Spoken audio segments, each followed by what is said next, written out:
Thanks for joining us for SLCtv, Salt Lake City's government access channel. The Gallivan Center has much to offer throughout the year, and winter is no exception. Come on downtown and enjoy the holiday lights, ice skating, and hot chocolate. On this week's episode of Capital City News, we get best tips on how to give back this holiday season, as well as all winter long. And our History Minute is about Sesame Street's Big Bird. Let's get started with our legislative update and look back. At its December 11th meeting, the City Council set its salary at 25% of the mayor starting in January. The Redevelopment Agency adopted a resolution to create a vision for historic Japantown, which is located on 100 South between 200 and 300 West. For more information, visit slc.gov/council. The much-anticipated historical guidebook, Images of America, Salt Lake City Cemetery, is now available for purchase. The book highlights the history of the largest municipal cemetery in the United States, bringing the most interesting stories to life from the last 170 years. An official book launch and signing was held at Weller Bookworks, where the public got to hear from Mayor Biskupski and authors Corey Rushton, Anastasia Hurt, and Mark Smith, the city cemetery's longest-serving sexton. Books are available for purchase at local bookstores, online, or at the city cemetery. All author royalties will go to the perpetual care and preservation of the cemetery for future generations to come. The United States Olympic Committee selected Salt Lake City over Denver as the U.S. candidate city for a future Winter Olympic and Paralympic bid. This makes SLC the only U.S. contender in a future international bid process. A final selection could be made by the International Olympic Committee no later than 2023 for the 2030 Games. Salt Lake City is ready, willing, and able to host a future Winter Olympics. 'Tis the season of giving back and donating to those in need. But did you know that there's a better way to give back? Two city representatives, Sandra Hollins and Corey Young, share with us some best practices. We are very fortunate to live in a state, and in particularly a city, where people are very generous and they want to do something and they want to be able to give back, particularly during the holiday season.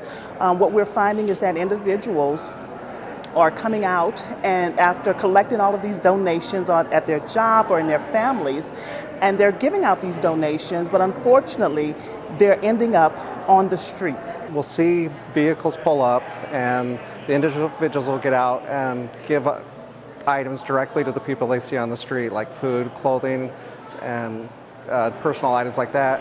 And we notice that as soon as the car drives away and turns the corner, a lot of those items end up getting discarded on the ground and not used. It's heartbreaking because you see so much clothing and stuff like that that is reusable that ends up as trash. And so we're asking people to partner with social service providers, find out what the needs are. Donate to established organizations like the Road Home, Crossroads, Volunteers of America. We are in need of boots, winter boots, coats, warm hats and gloves and scarves, hand warmers, warm socks. I want to remind people also with the donating it to a service provider, that this also gives the service provider to make a connection with that individual to provide services beyond that coat that's going to keep them warm this winter.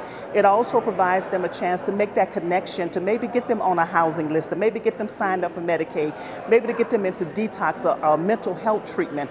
So it goes beyond just the donation. It's about that connection that social worker or case manager is able to make with that individual. For more information, you can contact the host website, 211, or you can contact me, Sandra Hollins.